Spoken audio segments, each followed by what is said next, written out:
Good afternoon, everyone. Myself, C. Raj Chawla. Welcome you all in this today webinar on startup and professional opportunity for chartered accountant in startup sector. And today we have with us very young and dynamic chartered accountant CA Mukul Lambaji with us. He will explain us all the formalities and what are the opportunities for chartered accountant in this startup sector.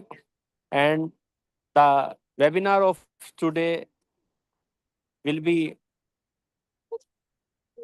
moderated by our senior member CA Manoj Lambaji. So now I request CA Manoj Lambaji to please start this webinar. Thank you. Thank you, CA Dr. Raj Chawla ji, for providing me opportunity to act as a moderator for the today's program. First of all, I would like to introduce CA Mukul Lamba ji. CA Mukul Lamba is a chartered accountant, a young and dynamic startup and business mentor, as well as a passionate stock market learner. He is a visionary founder of BizGyan Private Limited, a Government of India recognized startup dedicated to empowering individuals and essential business and financial knowledge. With the prestigious qualification of Chartered Accountant and currently pursuing CS final qualification, Mukul mission to leverage technology to bring business and financial literacy to every corner of the country. As an author, Mukul has penned several inspiring books, including 10 life-changing mantras that can make you successful, the the Big Biz Marketing Guide, Charterpreneur, Reinventing CA Profession in 2025, AI Era, which are available on BizGyan, Google Play Books, and Amazon Kindle. Through his YouTube channel BizGyan, he actively promotes financial literacy and shares invaluable insights into the effective business management, reaching audience far and wide. With this word, I introduce to the house CA Mukul Lamba. I welcome Mukulji to you. Now over to you for further proceeding and for enlightening our viewers. Thank you, sir. So, hello, namaskar, and good evening, everyone. Firstly, I would like to thank CA Dr. Raj Chawla sir for giving me an opportunity to showcase my views, and also a heartfelt thank to CA Manoj Lamba sir for a nice introduction. So let's start the today's session. Let me share the screen.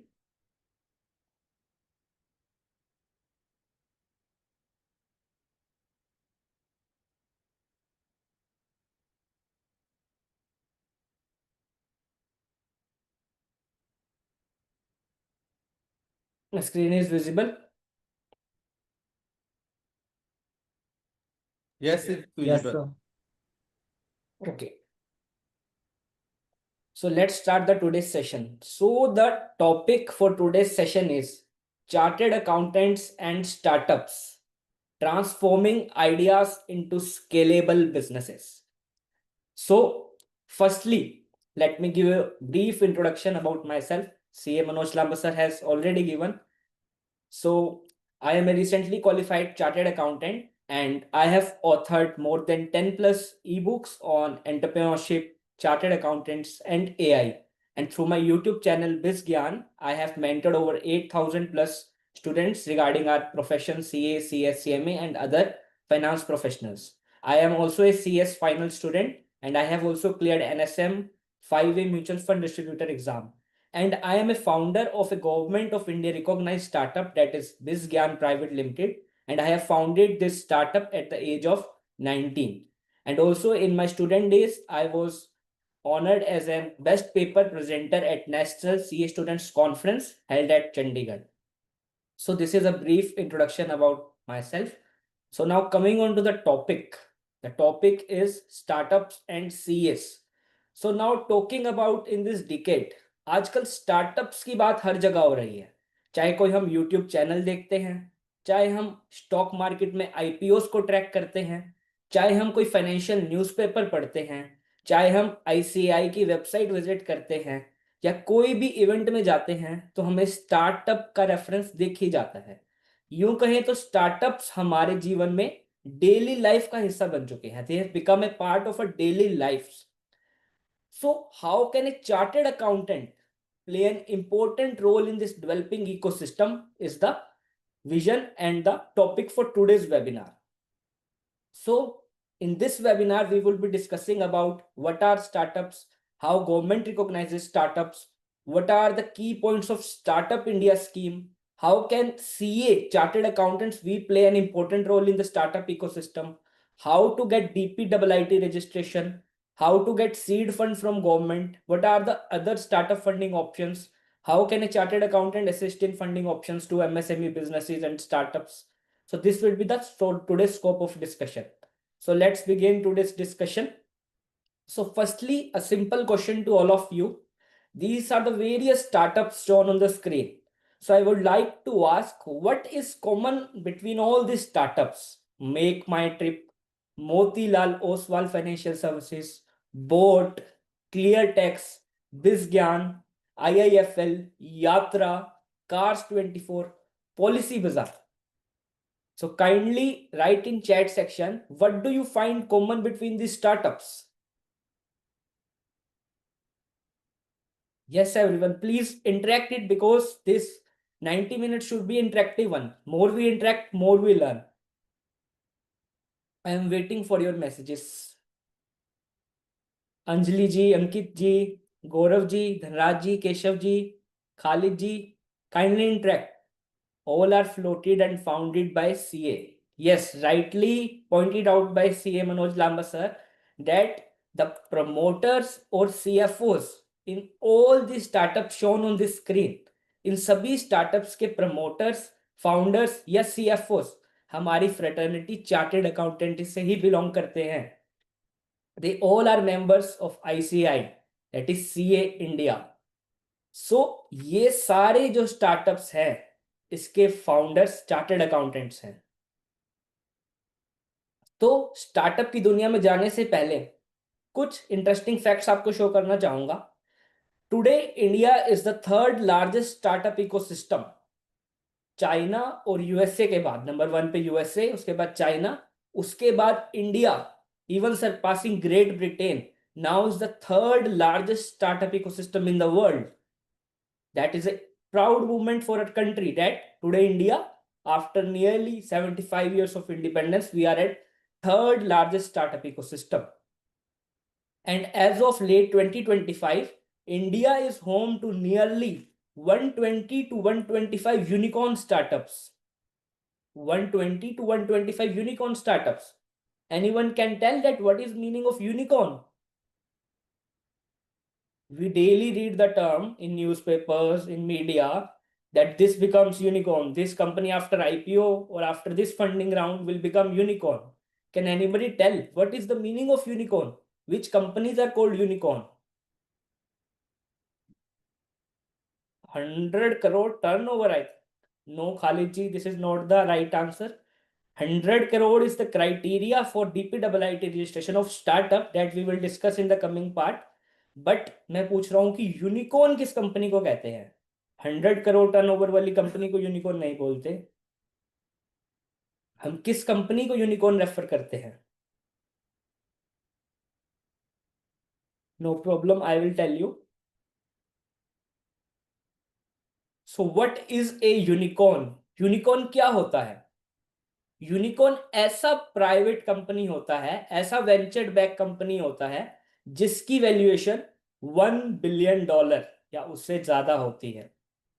$1 billion या उससे ज्यादा.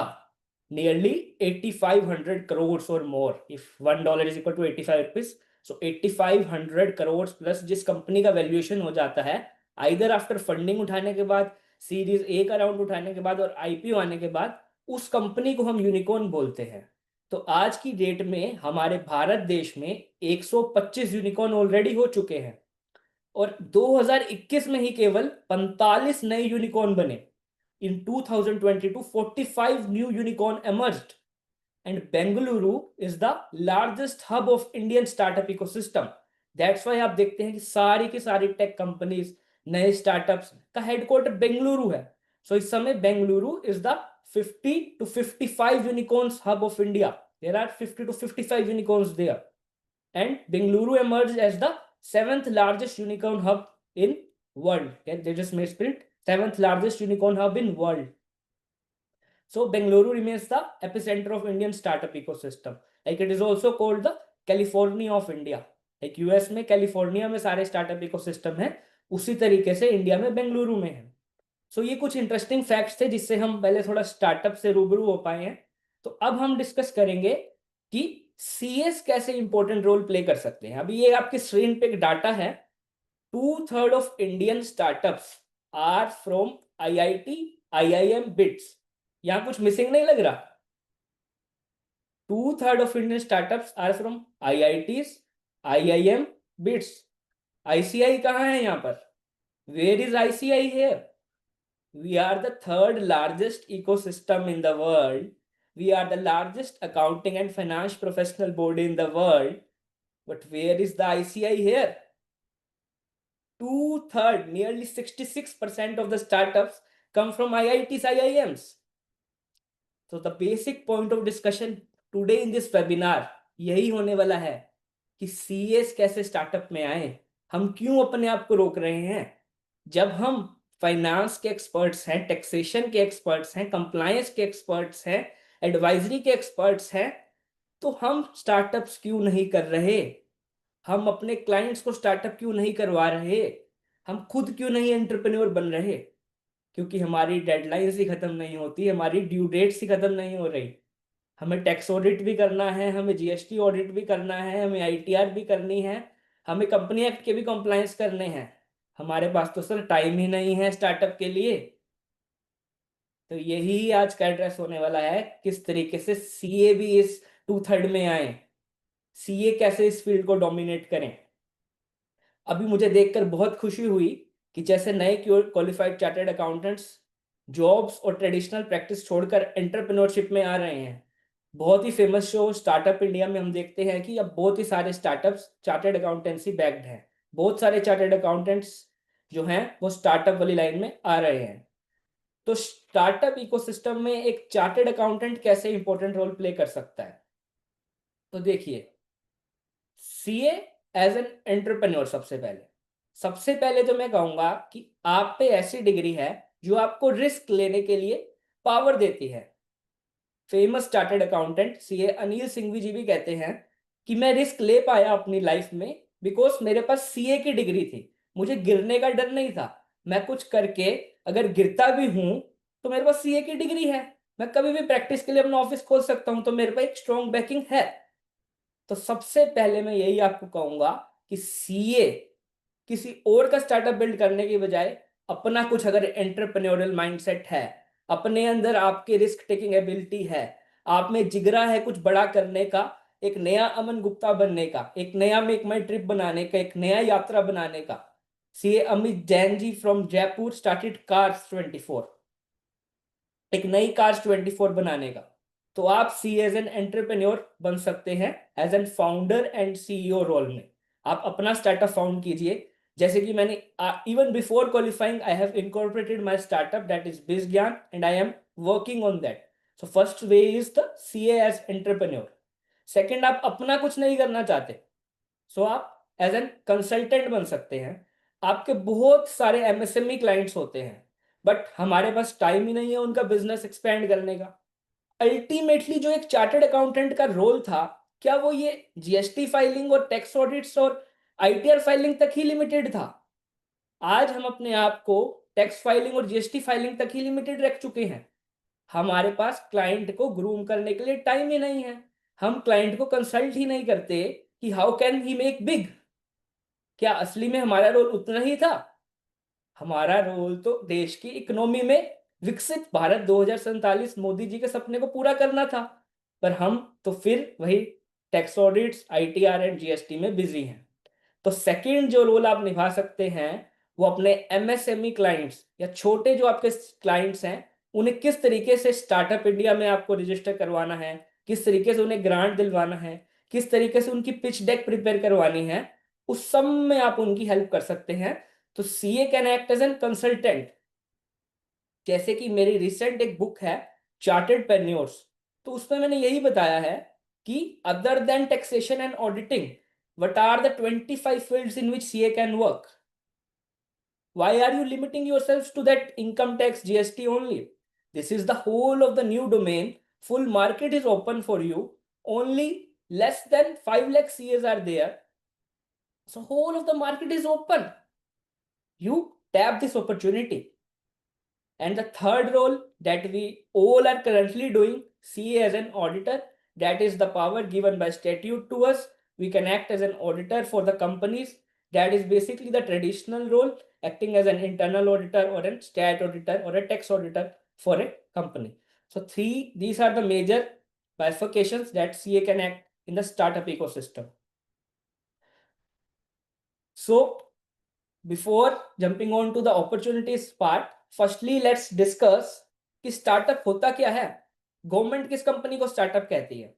देखिए हमारा companies act 2013 startup company की direct define नहीं देता, वो कहता है स्टार्टअप कंपनी वो है जो DPIIT नोटिफाई करे।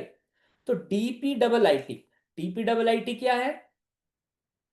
DPIIT इज बेसिकली सबसे ऊपर गवर्नमेंट ऑफ इंडिया, उससे नीचे ministry of commerce and industry.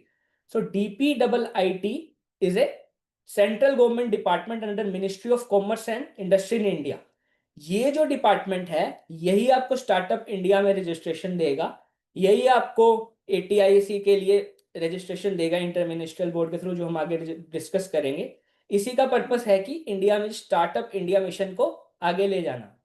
तो DPIIT की जो डेफिनेशन है उसमें जो कंपनी सेटिस्फाई करती है उसी को हम स्टार्टअप बोलेंगे। तो स्टार्टअप चेक करने के लिए क्या जो कंपनी है वो स्टार्टअप एलिजिबल भी है, क्या वो स्टार्टअप बोले जाने के लिए एलिजिबल भी है, उसके लिए क्या क्या कंडीशंस होंगी। तो उसके लिए 5 कंडीशंस हैं। सबसे पहली कंडीशन, कंपनी 10 साल से ज्यादा पुरानी नहीं होनी चाहिए। जिस दिन आपकी सर्टिफिकेट ऑफ इनकॉर्पोरेशन पे डेट है उस दिन से लेके 10 साल तक आप स्टार्टअप इंडिया में रिकॉग्नाइज हो सकते हैं एज एन स्टार्टअप। तो first condition is period of existence and operation should not be exceeding 10 years from the date of incorporation.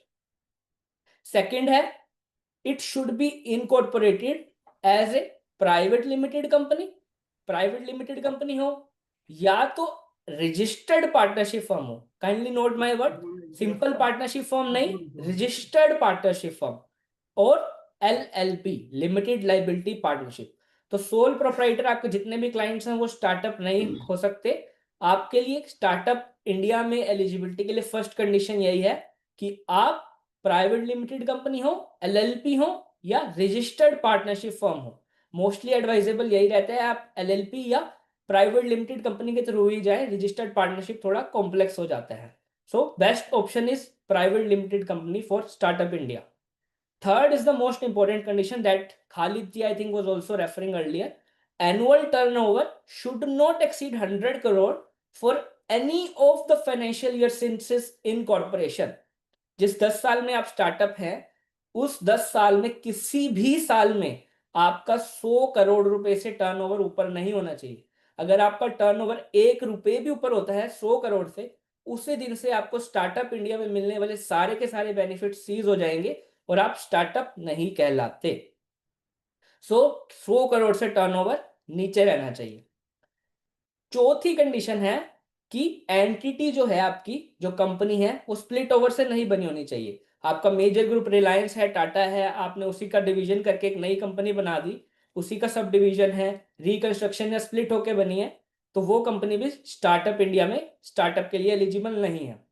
Now fifth the most important condition, innovation and scalable.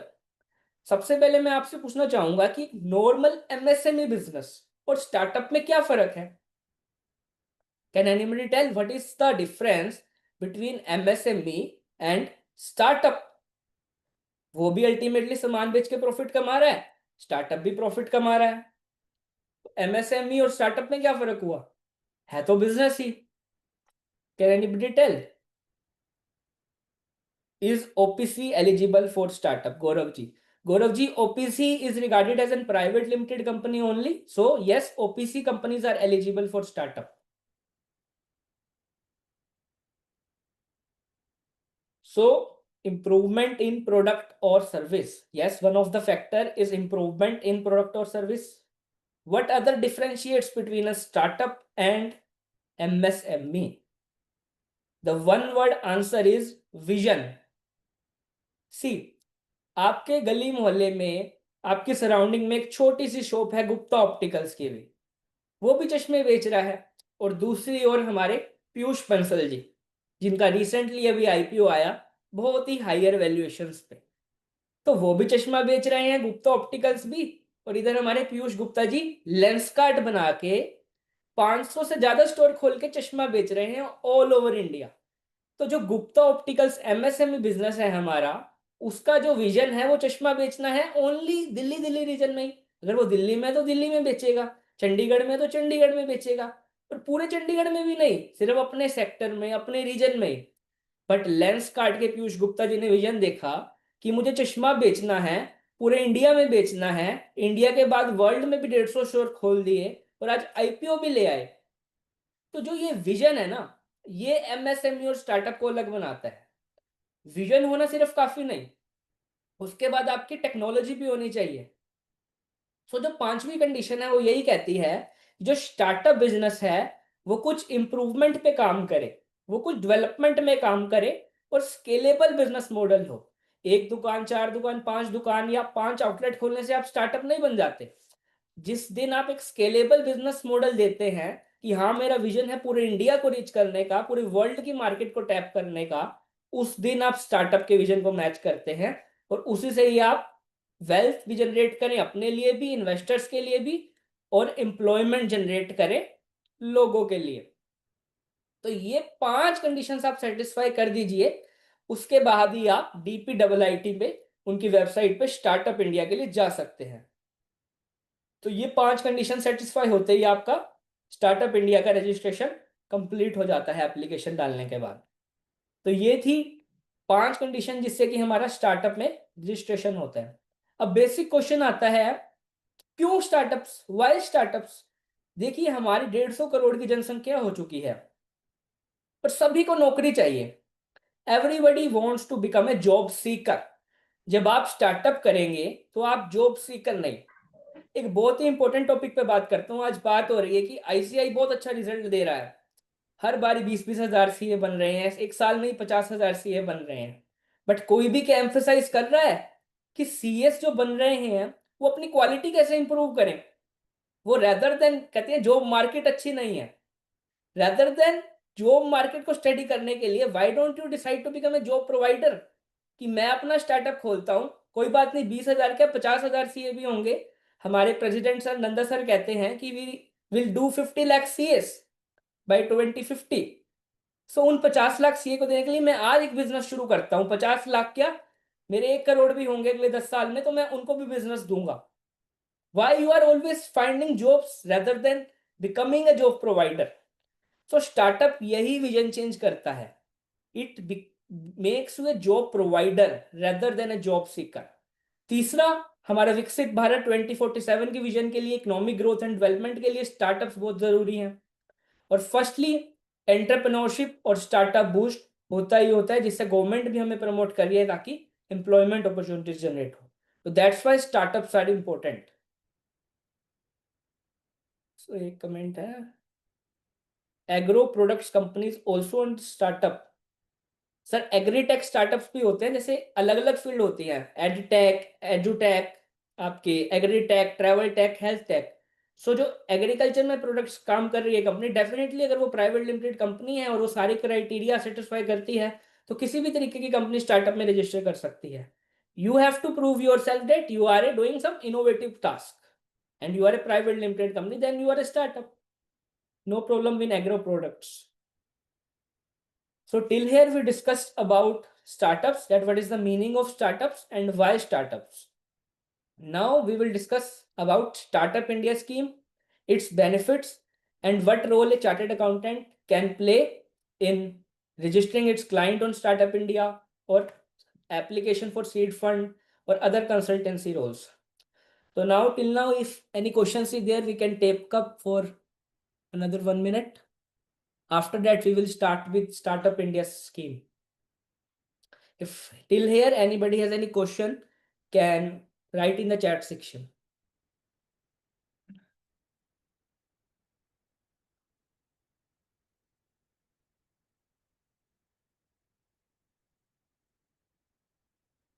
I think we will take up at last only. No questions till now.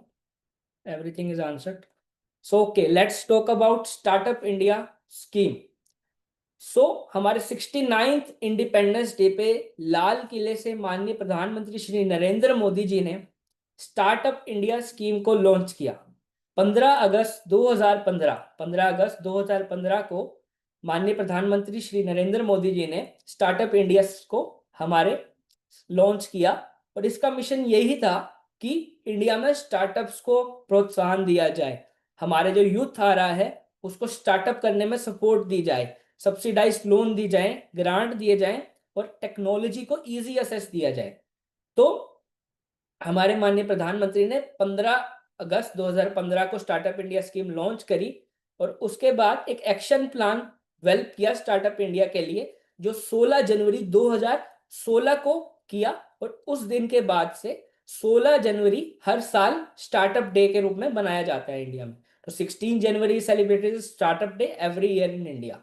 So this action plan comprised of 19 action items, जिसमें simplification and hand holding, funding support to startup और industry, academia and partnership and incubation की बात की गई इस action plan में। ये document आपको स्टार्टअप इंडिया की वेबसाइट पे पूरी मिल जाएगी, एक्शन प्लान कोई पढ़ना चाहता है तो ये स्टार्टअप इंडिया स्कीम का लॉन्च किया गया। जैसे मैंने आपको पहले बताया कि there is a separate department that was set up, that is DPIIT। तो this DPIIT is mandated to coordinate implementation of Startup India initiative with other government departments. Like I earlier told that this DPIIT looks after all this Startup India scheme. So this is the only department that is responsible for providing us with a Startup India registration, looking after all of the activities of Startup India. So department of promotion of industry and internal trade central government का department है, जैसे मैंने बताया ministry of commerce and industry में। इसी की responsibility है कि देखना किस तरीके से स्टार्टअप्स को इंडिया में डेवलप किया जाएगा। तो अब हम देखते हैं वेबसाइट। अगर आपको स्टार्टअप इंडिया के लिए रजिस्टर करना है, कोई भी डिटेल के बारे में जानना है, तो आपको इस वेबसाइट पर जाना होगा www.startupindia.gov.in। जैसे कि हमारे इनकम टैक्स का पोर्टल है, GST का पोर्टल है, उसी तरीके से स्टार्टअप के सभी कामों के लिए हमारा www.startupindia.gov.in का पोर्टल है। तो इसी पोर्टल पे ही आपका सबसे पहले लॉगिन आईडी बनेगा स्टार्टअप का, उसके बाद आपका एप्लीकेशन अब नए पोर्टल पर शिफ्ट हो चुका है। This is the portal for startup India registration की applications. For some other session, we will see the whole process that how to get it registered. But today we are discussing only opportunities, so I am telling this only brief that Startup India registration पहले पुरानी वाली website पे ही होता था startupindia.gov.in पे, पर अभी कुछ समय से 1.5 साल से ये नए पोर्टल पे मूव कर चुका है, that is national single window system, ये वाला पोर्टल है। इसी पे ही आपका स्टार्टअप इंडिया का भी रजिस्ट्रेशन अब होता है। तो this is the website for startup India registration. इसी पोर्टल पे आप रजिस्टर करके स्टार्टअप इंडिया में अपना स्टार्टअप रिकॉग्नाइज कर सकते हैं as an government of India startup recognize startup. So this are the two portals. So कुछ डाटा की अगर बात करें तो आज की डेट में लगभग 2 लाख स्टार्टअप्स DPIIT रजिस्टर्ड हो चुके हैं। तो देखिए ये नंबर भी जल्दी से बढ़ रहा है, ये हमारे CA के नंबर से भी जल्दी बढ़ रहा है। जितने जल्दी CA क्वालिफाई हो रहे हैं आजकल, उससे जल्दी ये नंबर बढ़ रहा है, तो अपॉर्चुनिटी उससे ज्यादा है अभी भी।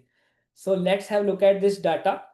Nearly 1,99,725 DPIIT recognized startups are there. 2016 में ये स्टार्टअप इंडिया स्कीम शुरू हुई और लगभग आप देखिए अभी 10 साल भी नहीं हुए और 2 lakh startups already DPIIT registered हैं। और अभी ये गवर्नमेंट ने एक नया पोर्टल लॉन्च किया था, जैसे कि नेटवर्किंग प्लेटफॉर्म है लिंक्डइन, वैसे स्टार्टअप्स के इकोसिस्टम के सारे स्टेक होल्डर्स के लिए गवर्नमेंट ने एक प्लेटफॉर्म लॉन्च किया, भास्कर। तो भास्कर के बारे में थोड़ा जानते हैं। देखिए तो जैसे कि नेटवर्किंग अपॉर्चुनिटी सरकार बढ़ाना चाह रही थी, तो सरकार ने एक भास्कर प्लेटफॉर्म लॉन्च किया। इसकी फुल फॉर्म है Bharat startup knowledge assess registry. ये एक नया रजिस्ट्रेशन प्रोसेस है। इस पे जैसे ही आप जाते हैं, जैसे आपको इंस्टाग्राम लिंक्डइन की आईडी मिलती है, उसी तरीके से आपको एक भास्कर आईडी मिलती है, और वैसे ही आप इस पोर्टल के मेंबर बन जाते हैं, और आप जितने भी स्टेक होल्डर्स हैं, it may be startups, funding options, incubators, mentors, तो आप सारी चीज़ों को असेस कर सकते हैं। तो आज की डेट बात करें तो इस पोर्टल पे ऑलरेडी 6,36,296 यूजर्स रजिस्टर्ड हो चुके हैं। इसके लिए आपको स्टार्टअप होना जरूरी नहीं है, आप as an mentor, as a chartered accountant भी इस पोर्टल पे रजिस्टर कर सकते हैं एज एन मेंटर। तो आप इसको जरूर एक बार चेकआउट कीजिएगा सेशन के बाद। So after becoming a startup, DPIIT आपको इस तरीके से सर्टिफिकेट इशू करता है। मैं आपको एक बार दिखाता हूँ। This is a certificate of our company. Here it is certificate number written government of India, ministry of commerce and industry, DPIIT, logo of startup India, certificate of recognition. Carefully read this. This is certified at Bizgyan Private Limited, incorporated as private limited company. This is the incorporation date 6/6/2022. It automatically fetches from your COI after you enter your PAN number, SIN number of the company. Automatically your incorporation date gets fetched. As recognized as a startup by DPIIT, this is the sector in which you are working, and there it is written, this certificate shall be valid for the entity up to 10 years from the date of incorporation. Only if its turnover for any of the financial year has not extended ₹100 crores. सो जैसे ही 100 करोड़ से ऊपर turnover होगा, startup India के सारे benefit seize हो जाएंगे। ये date of issue है और ये वैलिड है up to 10 years from the date of incorporation, like 6/6/2022 से 5/6/2032। जैसे ही आपका रजिस्ट्रेशन हो जाता है, एप्लीकेशन अप्रूव हो जाती है, तो इस तरीके का सर्टिफिकेट आप भी अपने क्लाइंट के लिए, अपने स्टार्टअप के लिए यहाँ से डाउनलोड कर सकते हैं पोर्टल से। तो अब क्वेश्चन आता है कि स्टार्टअप इंडिया, सर हमने रजिस्टर तो करा लिया, आपने बता भी दिया कि स्टार्टअप इंडिया है, अब सीए इसमें क्या रोल प्ले करे? देखिए, सबसे पहले तो आपको अपने क्लाइंट्स को परस्यू करना पड़ेगा, समझाना पड़ेगा कि स्टार्टअप क्या है। जैसे हम डिस्कस कर रहे हैं, जो आपको लगता है प्रोस्पेक्टिव क्लाइंट, उसको समझाना पड़ेगा कि भैया बड़ा बनना है तो स्टार्टअप कर। अगर एमएसएमई में एक दुकान, एक फैक्ट्री तक ही सीमित रहना तो वहीं रह, बट अगर बड़ा करना है कुछ तो स्टार्टअप कर। और स्टार्टअप में जैसे ही रजिस्टर्ड होते हैं, वो पूछेगा क्या बेनिफिट है, तो आपको उसको ये समझाना है, जो मैं आपको अब बताऊंगा, कि एक DPIIT रजिस्टर्ड स्टार्टअप को हमारी सरकार क्या क्या बेनिफिट्स दे रही है। तो सबसे पहले आपको इंटेलेक्चुअल प्रॉपर्टी राइट्स में, अभी मैं एक ब्रीफ बता रहा हूँ, उसके बाद डिटेल में डिस्कस करते हैं एक पॉइंट, कि इंटेलेक्चुअल प्रॉपर्टी राइट्स में हमें बेनिफिट मिलता है। IPR में आपके ट्रेडमार्क, पेटेंट्स, डिजाइन्स के लिए आप जब एप्लीकेशन फाइल करते हैं, उसकी फैसिलिटेटर की फी आपको माफ हो जाती है। रिलेक्शन इन पब्लिक प्रोक्योरमेंट ड्रॉम्स, आपको जेम पोर्टल पे सेस मिलती है। अर्नेस्ट मनी आपको डिपॉजिट करने की जरूरत नहीं, आपको इजिली गवर्नमेंट के टेंडर्स में अप्लाई करने को मिलता है। लेबर और एनवायरनमेंट लॉ, जो फैक्ट्री वाले क्लाइंट्स के लिए बहुत इंपॉर्टेंट होते हैं, इसमें आप सेल्फ सर्टिफिकेशन कर सकते हैं, इंस्पेक्शन की जरूरत नहीं, आप खुद अपने आप को सेल्फ सर्टिफाई कर सकते हैं पोर्टल पर जाकर। फंड फॉर स्टार्टअप्स क्रिएट हुआ है। इंसॉल्वेंसी, IBC, आप 90 दिन के अंदर आपका अगर काम नहीं चलता, सबसे ज्यादा क्लाइंट को दिक्कत रहती है कि सर मैं स्टार्टअप तो कर लूँ, नया बच्चा आता है वो स्टार्टअप तो कर लूँ, बट अगर नहीं चला तो क्या करेंगे? तो सरकार आपको फैसिलिटी देती है, IBC में 90 दिन के अंदर आप वाइंड अप कर सकते हो।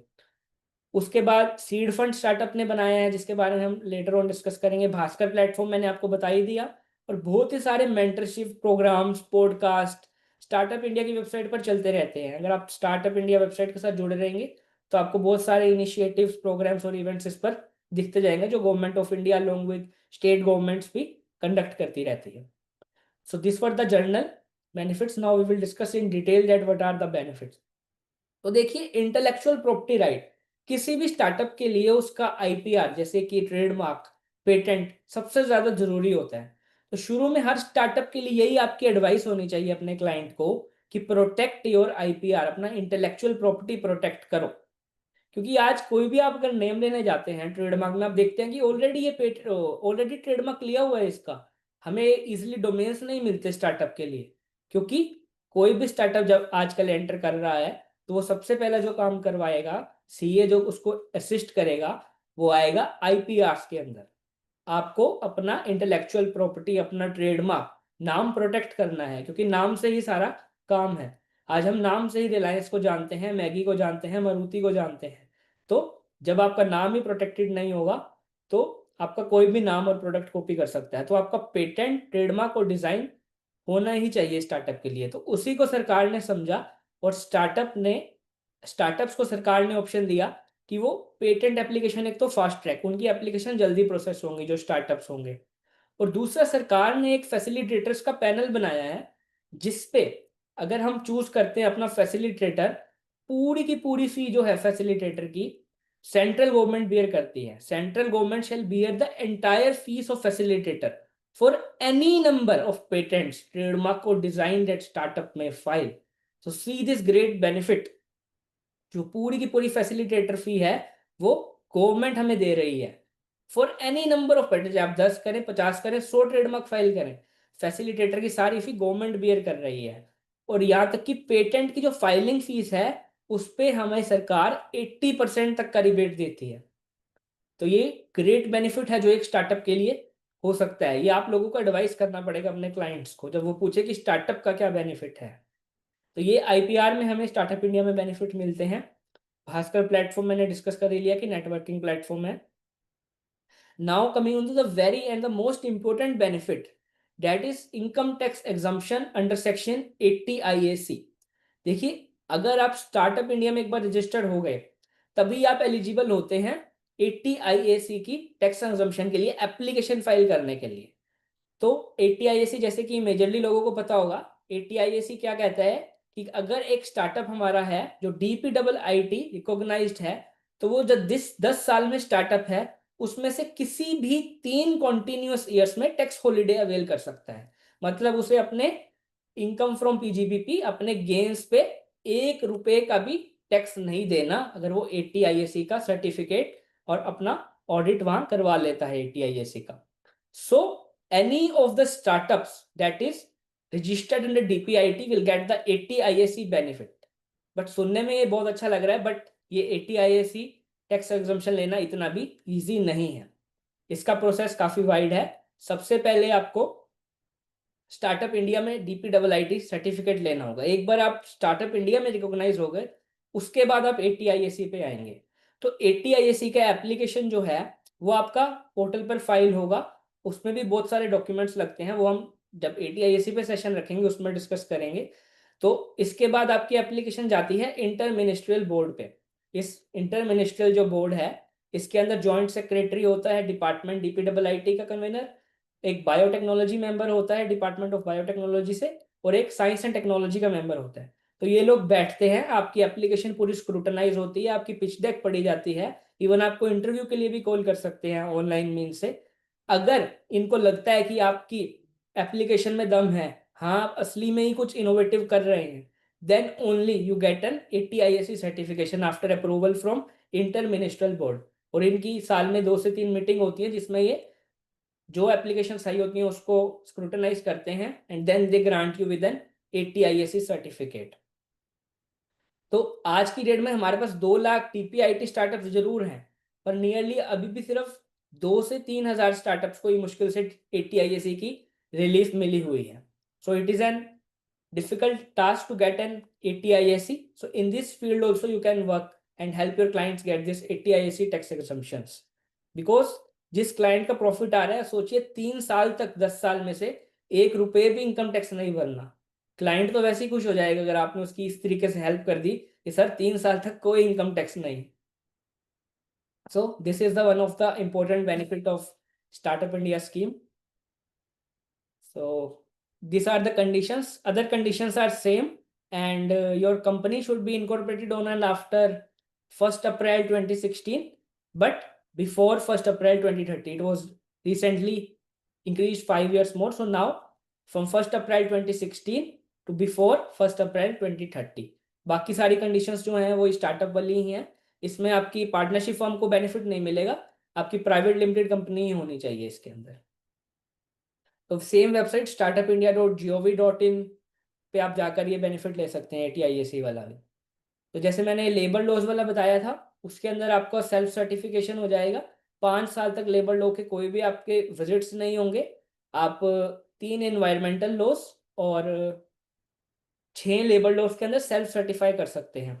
जो आईबीसी में प्रोसीजर है वो सिर्फ 90 डेज के अंदर आप कंपनी क्लोजर कर सकते हैं। ये स्पीडी प्रोसीजर है सिर्फ स्टार्टअप्स के लिए, 90 डेज के लिए, फास्ट ट्रैक इंसॉल्वेंसी वाला। सो इन्वायरमेंटल लॉस में मैंने बता ही दिया, आप सेल्फ सर्टिफाई कर सकते हैं। So these are the basic benefits. इसके अलावा भी आपको बहुत सारे नेटवर्किंग, मीटिंग, इवेंट्स का एक्सेस मिलता है, जिससे हमारा स्टार्टअप नर्चर कर सकता है और ग्रो कर सकता है। तो ये सारे जो बेनिफिट्स थे, इसके लिए हम इंपॉर्टेंट एक कंसल्टेंसी रोल प्ले कर सकते हैं हमारे क्लाइंट्स के लिए, जिससे हम उनको गाइड करें कि किस तरीके से स्टार्टअप इंडिया में आप जाएं और इस तरह के बेनिफिट्स के लिए आप उनकी हेल्प कर सकते हैं। तो this was the startup India scheme basic benefits. तो यहाँ तक अगर किसी के डाउट है तो 1 मिनट के लिए हम रुक रहे हैं, आप ले सकते हैं। Kindly once write in chat section if any doubt is there. I'm taking a 1 minute water break. If any doubt is there, kindly write in chat section, please.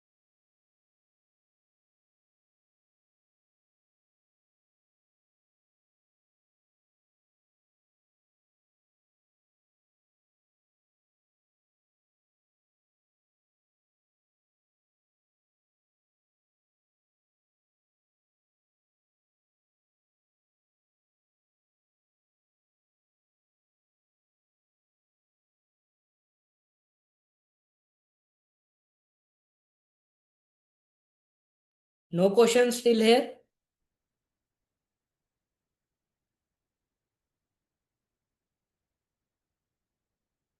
Kindly write everyone is enjoying the session or it is going boring. Little bit interact also, na? If only I will speak, then what is the point of this webinar?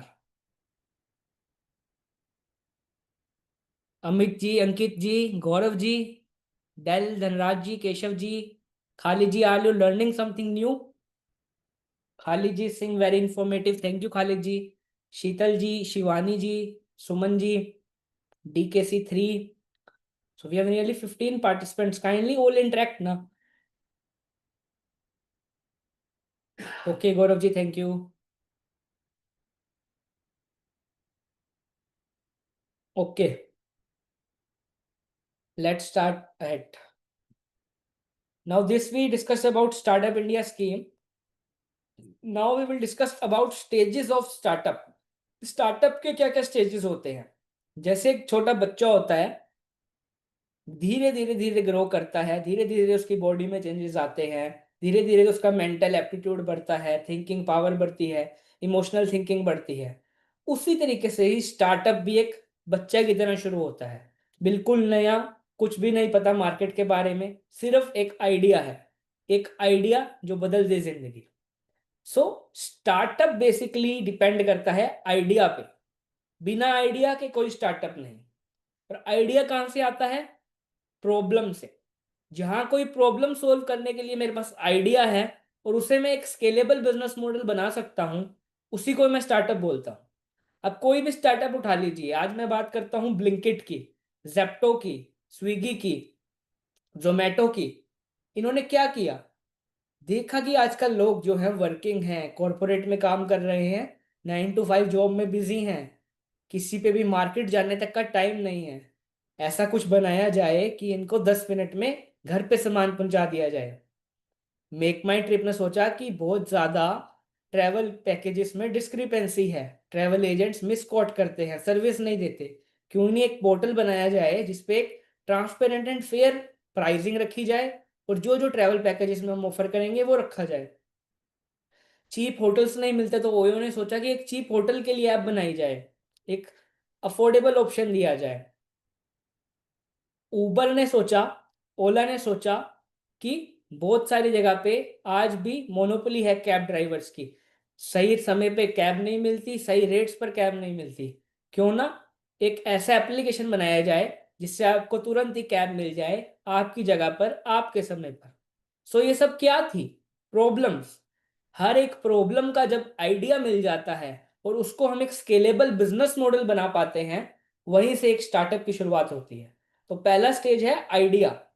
Idea में क्या करता है एक entrepreneur? वो market research करेगा, competitive analysis करेगा, naming करेगा, branding करेगा। और ये सारे स्टेजेस में मैं ये स्टेजेस क्यों दिखा रहा हूँ? क्योंकि ये जो आइडिया और लॉन्च का स्टेज है ना, यहीं पे ही हमारी वर्थ है सर। यहीं पे ही वो आप पर आएगा, वहीं पे ही वो सीए को पूछेगा, वहीं पे ही वो प्रोफेशनल एडवाइस लेगा कि सर मैं कैसे करूं, मेरे पास पैसा तो है, मेरे पास आइडिया तो है, but how to invest it in, कहाँ ये पैसा डालूं, कैसे करूं? then you are the right person to help that guy. So entrepreneur वहां पर मार्केट रिसर्च करेगा, आप ही वहां पे उसकी पिच रिपोर्ट बनाने में हेल्प करोगे, फाइनेंशियल मॉडलिंग में हेल्प करोगे, उसको कॉम्पिटिटिव एनालिसिस करके दोगे, नेमिंग एंड ब्रांडिंग करेंगे। इस सब चीज में सीए हेल्प करेगा। उसके बाद आता है स्टेज ऑफ लॉन्च। एक बार आइडिया बन गया, अब लॉन्च करने की बारी है। उसकी वेबसाइट कैसे बनानी है, कंटेंट मार्केट कैसे होगा, वर्ड ऑफ माउथ कैसे होगा, उसमें हमकी असिस्टेंस होगी। उसके बाद वैलिडेशन एंड डिसीजन। आइडिया भी बन गया, लॉन्च भी हो गया, अब कस्टमर तक कैसे पहुंचना है, द मोस्ट इंपॉर्टेंट स्टेज। बहुत सारे स्टार्टअप्स जो है वो अच्छा आइडिया भी सोच लेते हैं, एग्जीक्यूट भी कर लेते हैं, लॉन्च भी कर लेते हैं, but the biggest problem, how to reach the customer. पहला कस्टमर कैसे पाएं, पहला फंडिंग राउंड कैसे उठाएं, क्या हमारा जो प्रोडक्ट है वो मार्केट के लिए फिट भी है, क्या हम जो मार्केटिंग कर रहे हैं वो सही ऑडियंस को चैनलाइज हो रही है। उसके बाद बात आती है ग्रोथ की। जब ये सब हो जाएगा तो अपने आप को ग्रोथ दिखेगी, अपने आप वो एक छोटा एमएसएमई क्लाइंट आपको बड़ा होता दिखेगा, क्योंकि अब उसने वो विजन चेंज कर लिया है, उसने अपना सेल्स का चैनल चेंज कर लिया है, उसने अपना माइंडसेट चेंज कर लिया है। और जब आप ग्रोथ स्टेज तक एक बार पहुंच जाते हैं, तब there is no looking back. तब आप उसको आगे के फंडिंग राउंड उठाएंगे, आप उसके बाद एसएमई आईपीओ लेके आ सकते हैं, जिससे क्लाइंट की आप मदद कर सकते हैं, आईपीओ लेकर आ सकते हैं, प्राइवेट फंडिंग दिलवा सकते हैं, एंजल इन्वेस्टर से कनेक्ट करा सकते हैं, वेंचर फंड दिलवा सकते हैं। तो सीए का रोल तो भैया हर फील्ड में हर स्टेज पे रहने ही वाला है। तो ये 5 स्टेज में बेसिकली स्टार्टअप काम करता है, और हर रोल में हमारा इक्वली इंपॉर्टेंट रोल है। नाउ द इंपॉर्टेंट क्वेश्चंस कम कि स्टार्टअप बन गया सर, आइडिया भी था, मैंने अपने पैसे भी खर्च दिए, अब जरूरत है फंडिंग की। अब कैसे मैं करूं? सबसे पहला जो क्वेश्चन वो पूछेगा, how much fund should I raise, मुझे कितना पैसा उठाना चाहिए? क्या मैं उतना पैसा उठाऊं ना जितना मैं वापस भी कर पाऊं? मैं आज पैसा उठा लूं पर मेरे पास वापस करने की कैपेबिलिटी ही नहीं है, मेरी बैलेंस शीट ही उतना डेटा अलाउ नहीं करती। So how much fund should I raise, here CA will help. When should I raise money, बहुत सारे ऐसे होते हैं कि हमारे पास कैपिटल तो है, वो अपना पैसा डाल सकते हैं, तो क्या उसको शुरू में इक्विटी डाइल्यूट करनी चाहिए? क्या उस पर पैसा होते हुए भी उसे किसी बाहर वाले को अपनी कंपनी में इक्विटी शेयर होल्डर बना लेना चाहिए? ये क्वेश्चन में उसकी सीए हेल्प करेगा फाइनेंशियल मॉडलिंग के through. At what stage I should not, किस स्टेज पे मुझे पैसा नहीं लेना चाहिए, मेरी कंपनी बहुत अच्छा ग्रो कर रही है, मेरा अपनी कैपिटल से ही काम हो रहा है, सब्सिडाइज बैंक लोन से ही काम हो रहा है, क्या मुझे अपना प्राइवेट फंडिंग करनी चाहिए, क्या मुझे एंजल इन्वेस्टर्स को कॉन्टेक्ट करना चाहिए? Who will guide? Here the role of CA again comes. What should be the relevant source of finance for me? मुझे शुरू में सीड फंड लेना चाहिए, बूटस्ट्रैप ही रहना चाहिए, रिलेटिव से लोन लेना चाहिए, बैंक से लोन लेना चाहिए, गवर्नमेंट का सीड फंड लेना चाहिए, इंक्यूबेट होना चाहिए या नहीं? So many questions. एक नया एंटरप्रेन्योर जब बच्चा मार्केट में एंटर करता है, एक नया बिजनेसमैन जब एक बिजनेस शुरू करता है, so there are thousands of question in his mind. So who will help? We are the most suitable and the most eligible persons to help them. But we also need to change our mindsets that we will grow only when our client will grow. That is the role of a consultant. I am talking about the consultant role. If you are yourself an entrepreneur, then you are working for your company only. You are investing your knowledge and your degree in your company only. But if you are acting as a consultant, You will grow only when your client will grow. So these all are the questions.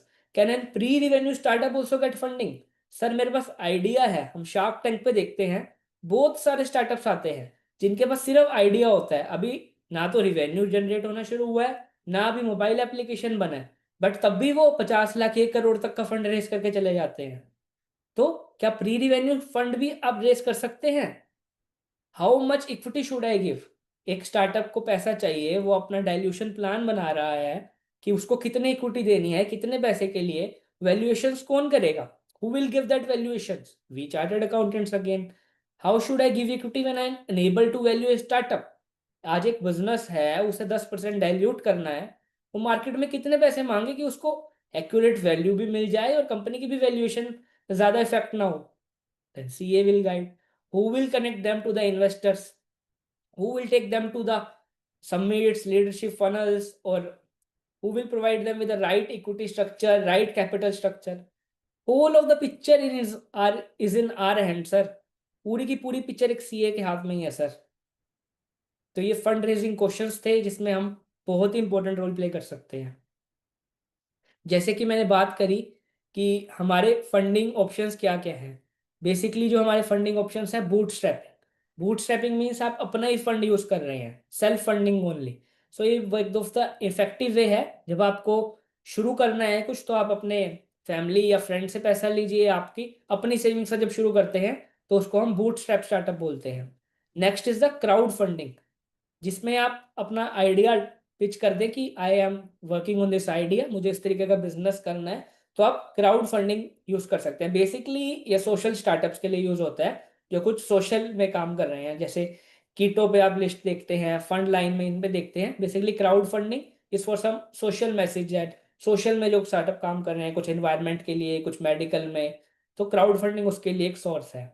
Next is the angel investors, जैसे कि बहुत ही famous हमारे angel investor थे great mister Ratan Tata sir, Vijay Shekhar Sharma founder of Paytm, हमारे सचिन बंसल नवी जो हमारे फ्लिपकार्ट के को फाउंडर थे पहले, अनअकैडमी, क्राउन इट, विटीफीड, बहुत सारे जो एक स्टार्टअप्स थे, इनको शुरू में एंजल इन्वेस्टर्स ने ही हेल्प किया जो आज ग्रो कर पाए हैं। वेंचर कैपिटल, वेंचर कैपिटल आपको कब आता है? जब आप थोड़ा ग्रो कर जाते हैं, आप फंडिंग में इनिशियल राउंड रेस कर लेते हैं, जब आपको बड़ा अमाउंट रेस करना है, अपनी इक्विटी डाइल्यूट करनी है, तब वेंचर कैपिटल का रोल आता है। तो वेंचर कैपिटल आपके प्रोफेशनली मैनेज फंड हाउसेज होते हैं। तो वेंचर कैपिटल हाउस में भी आप as a chartered accountant important role play कर सकते हैं। वहां पे स्टार्टअप को इन्वेस्ट करने के लिए आप दूसरी साइड आ जाइए। अगर आप एक वेंचर कैपिटल कंपनी में हैं तो किस वैल्यूएशन में मुझे पैसा लगाना चाहिए, उस स्टार्टअप की क्या वर्थ है, क्या जितने पैसे मैं उसकी इक्विटी के लिए दे रहा हूँ 10% के लिए, 5% के लिए, क्या वो मेरी वैल्यू मैच कर रहे हैं, और अदर ऑप्शंस क्या है, मैं इसी कंपनी में क्यों 5% डालूं जब मार्केट में 1000 कंपनियां और हैं। तो इस सब के लिए हम उनको गाइड करेंगे। तो यहाँ पे बहुत सारी फेमस जो वेंचर कैपिटलिस्ट हैं, Helion ventures, SL partner, Blume venture, SoftBank, Nexus venture, बहुत सारे वेंचर कैपिटलिस्ट का यह नाम लिखा हुआ है, आप पढ़ सकते हैं। उसके बाद आता है incubator and accelerator.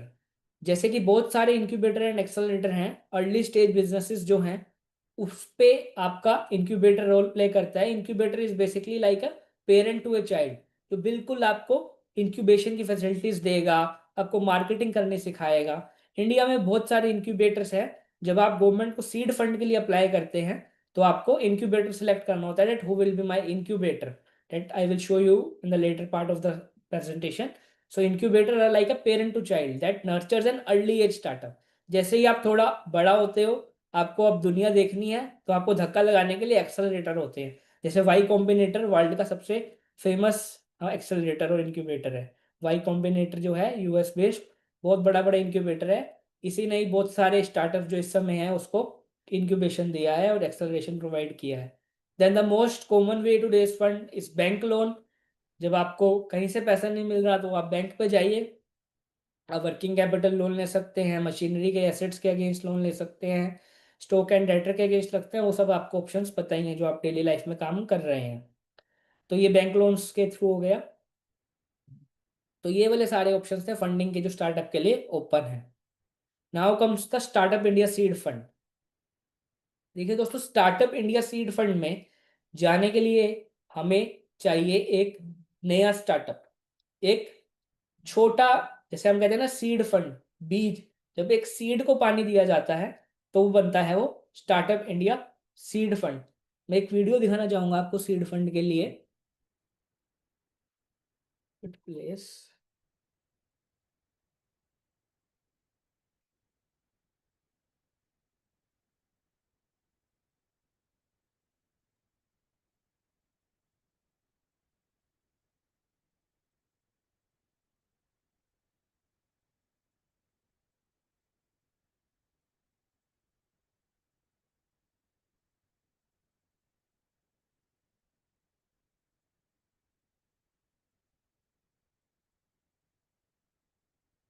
Is video visible?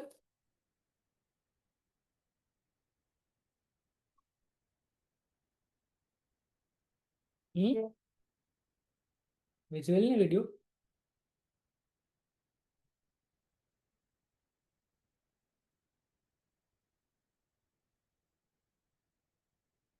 अब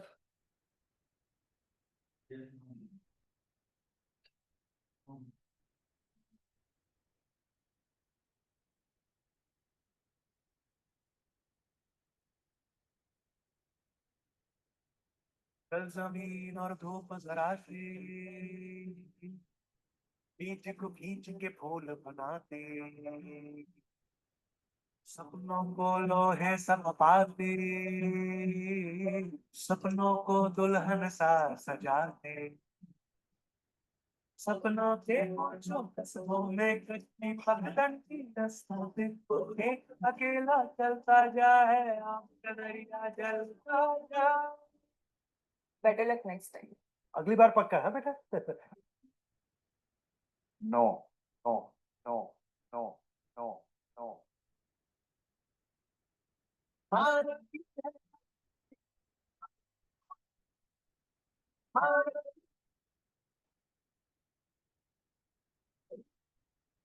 जिनकी जड़ों में है आइडियाज की ताकत, ऐसे अर्ली एज स्टार्टअप्स को मिलेंगे 50 लाख रुपए तक के फंड्स, क्योंकि startup India seed fund scheme ने किया है देश के इनोवेटर्स के लिए 945 करोड़ रुपए का आवंटन। सपने अकेले हो सकते हैं, लेकिन बेसहारा नहीं। पोटेंशियल स्टार्टअप्स को physical infrastructure, testing support, mentorship और प्रदर्शन के भी अवसर मिलेंगे। अगले 4 सालों में 3600 एंटरप्रेन्योर्स को ये लाभ मिलेंगे। आप हैं स्टार्टअप रेवोल्यूशन, आप हैं आइडियाज, आप हैं इनोवेशन, और आप अकेले नहीं हैं। अधिक जानकारी के लिए स्टार्टअप इंडिया पोर्टल पर आए।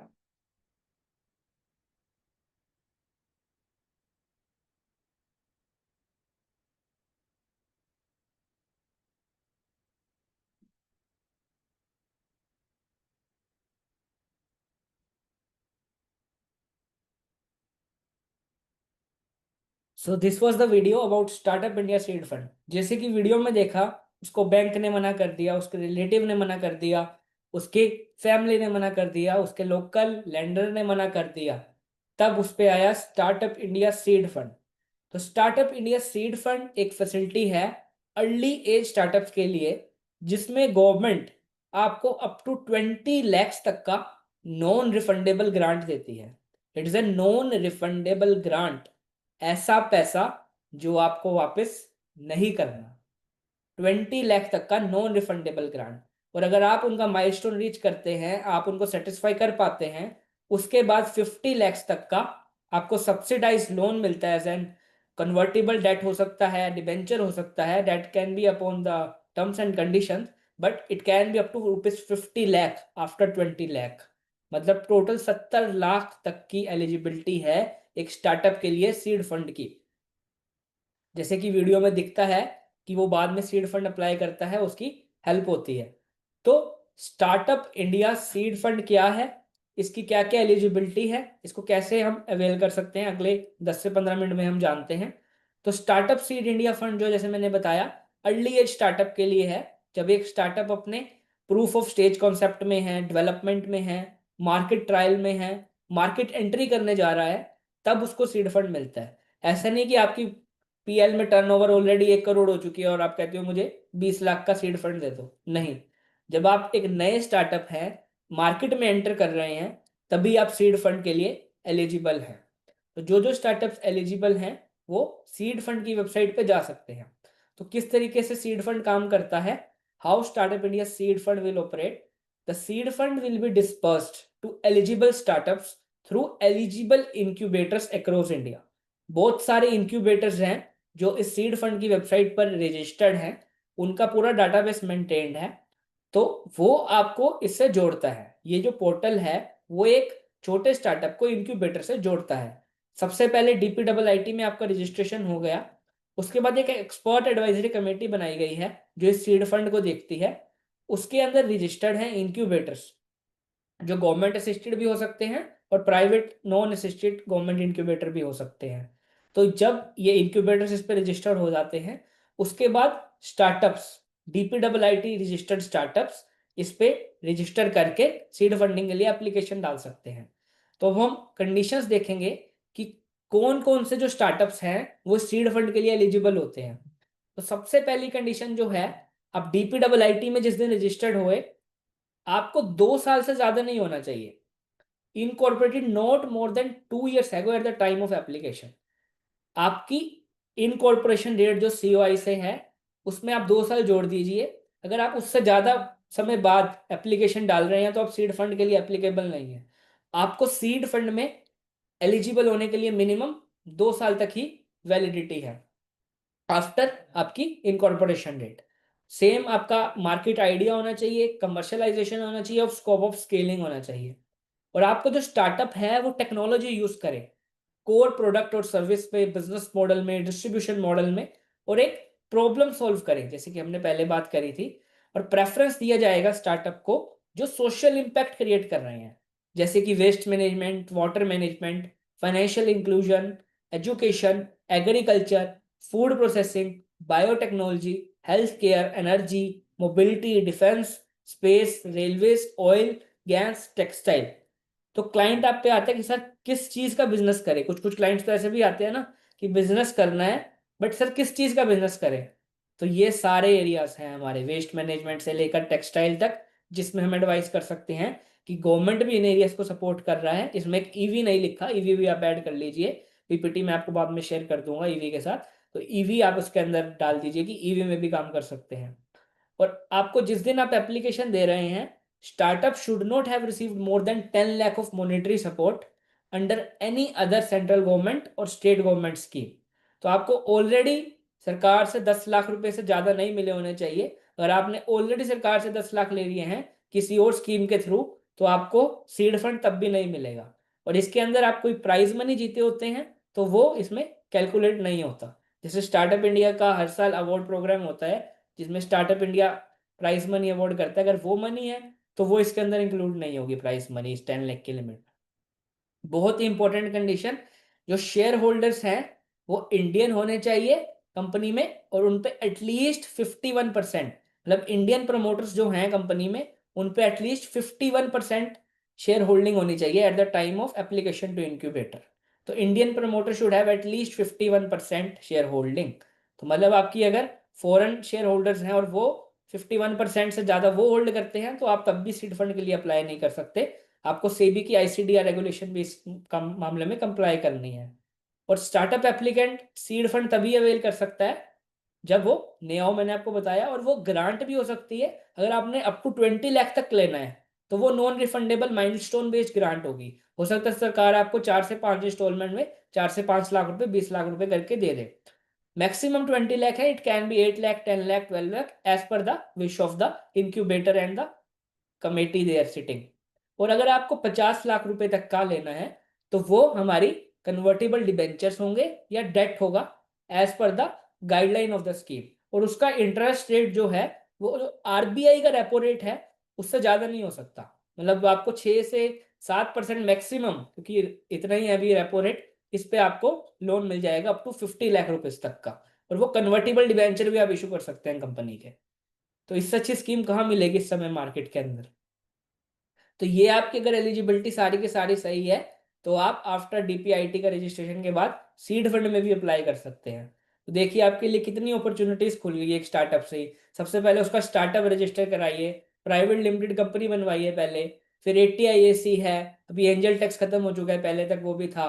उसके बाद आप सीड फंड में एप्लीकेशन कर सकते हैं, उसके बाद इंक्यूबेटर से उसको जोड़ सकते हैं। तो अपॉर्चुनिटीज ही अपॉर्चुनिटीज हैं सर इस इकोसिस्टम में, आप एक बार आइए तो सही। उसके बाद अगर इंक्यूबेटर रजिस्टर कराना है, अब आप पे स्टार्टअप क्लाइंट नहीं है, आप पे क्लाइंट है पैसे वाला, उसको पैसा देना है, उसको इन्वेस्ट करना है, उसको स्टार्टअप्स को नर्चर करना है। तो इंक्यूबेटर कैसे बनाया जाए, उसके लिए इंक्यूबेटर के लिए आपकी लीगल एंटिटी होनी चाहिए, चाहे वो सोसाइटी है, ट्रस्ट है, या प्राइवेट लिमिटेड कंपनी भी चलेगी, और या कोई भी स्टैट्यूटरी बॉडी जो एक्ट ऑफ लेजिस्लेचर में बनी हो।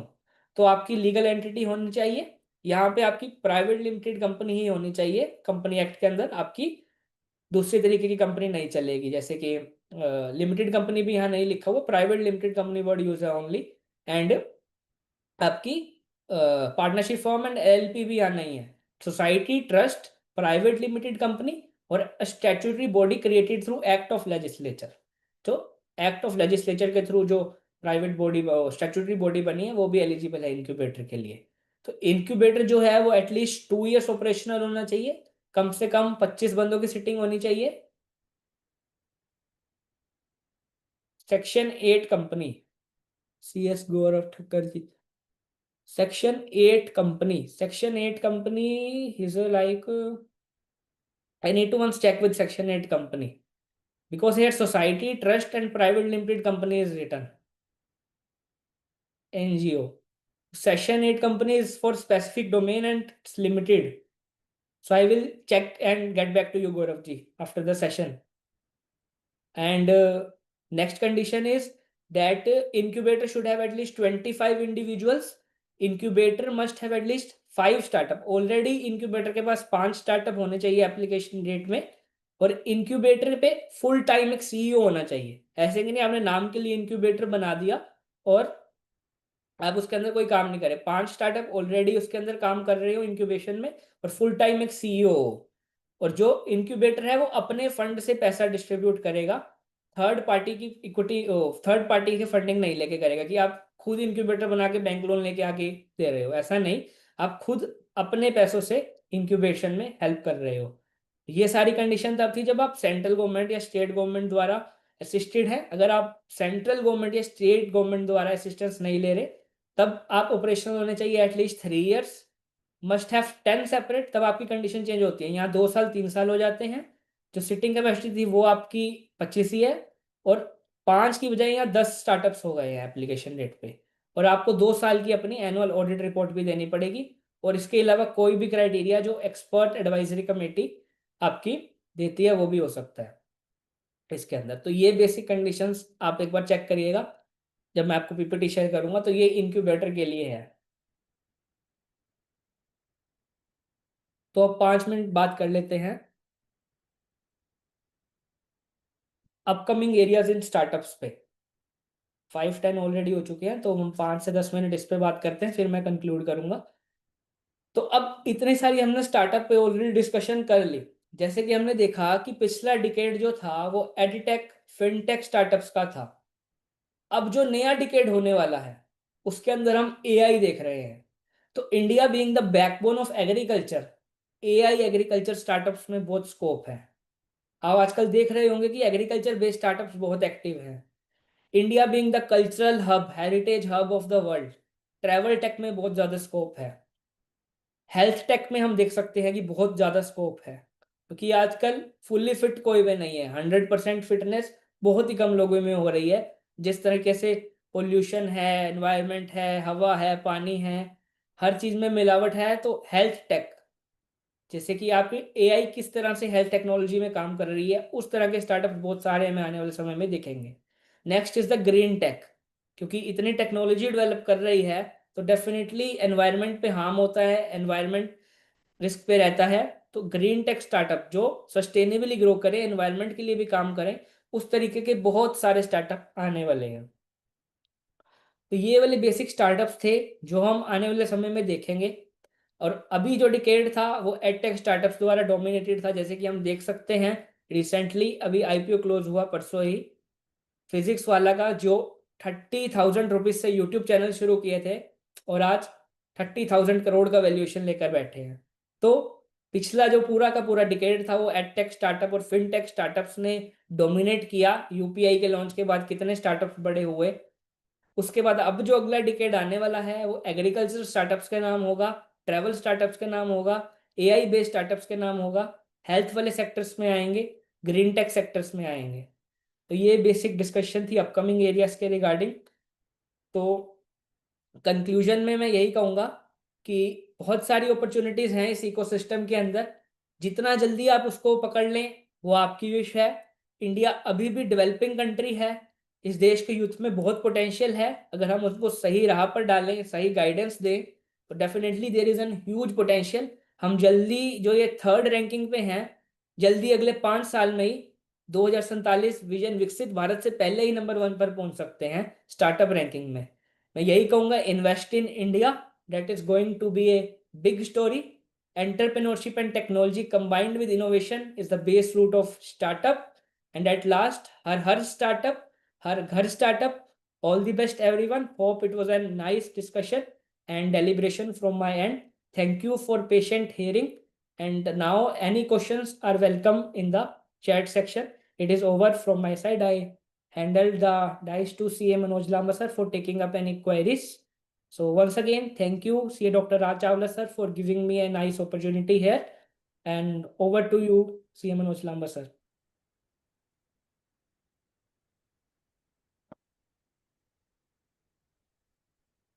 Thank you so much, Mukul Lambaji, for nice deliberations, nice and elaborated one. I think everybody has enjoyed the session. Now, if you have enjoyed the session and listen the session carefully, then definitely you have certain question in your mind. Now the ball is in your court. You can ask whatever question you want to ask. Mukul is there, I am is there. We will try our best to resolve your queries right now with regard to startups. So any participant want to ask any question, he is most welcome. We will try our best to resolve your query on the spot. So every participant can write their queries in the chat box. We will try our best to resolve your queries. Sir, there was a question that Section 8 company for incubator. Can it go for it? Yes, Section 8 company can be incorporated because it is like a society and charitable trust. Mostly Section 8 companies are acceptable as an incubation center. So Gauravji, it can be accepted, you were asking now?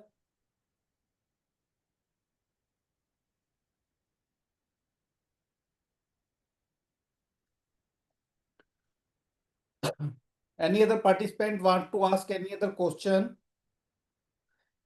If you want to talk us directly, we will unmute yourself. You can unmute yourself and you allow you to speak directly with the Mukul Lamba. And meanwhile, if you do not have any questions, kindly provide a feedback for the session so that if any shortcomings are there, it can be improved. And yes, PPT will definitely be shared, sir. I will share you the complete PPT for today's session.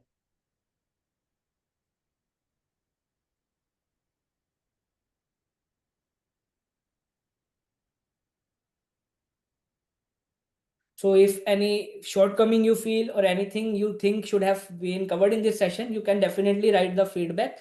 And if you enjoyed this session, then also you can appreciate the deliberation today we discussed here.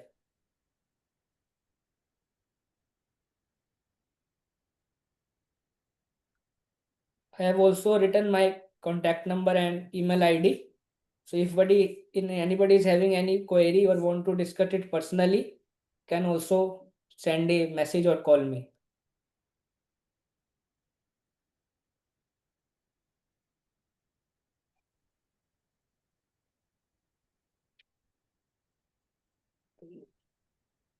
This is my email, camukullamba01@gmail.com, and above is my contact number.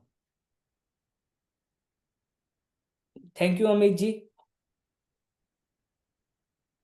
If no question is there, should we wind up the session?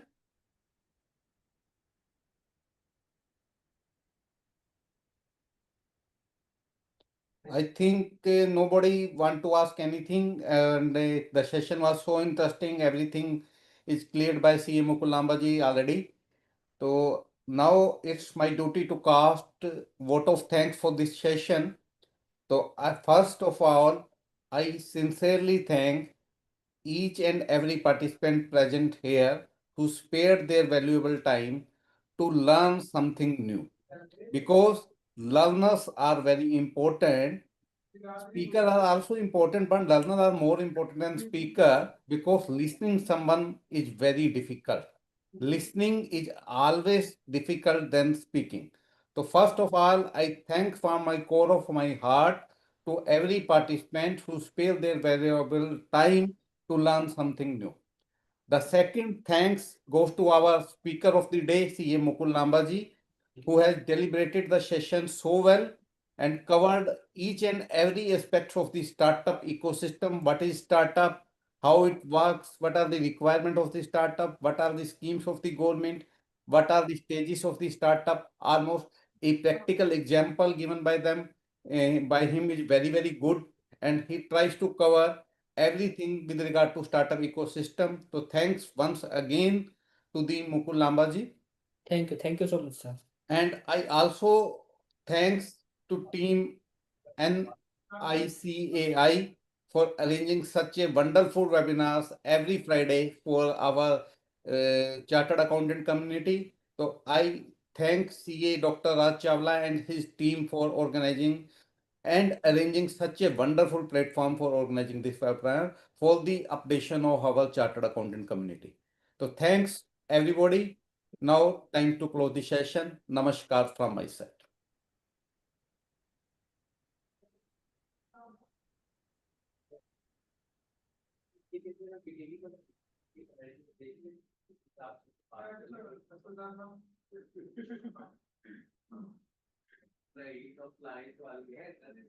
Compliance हम नहीं करते किस level की क्या मेरी पता है ठीक है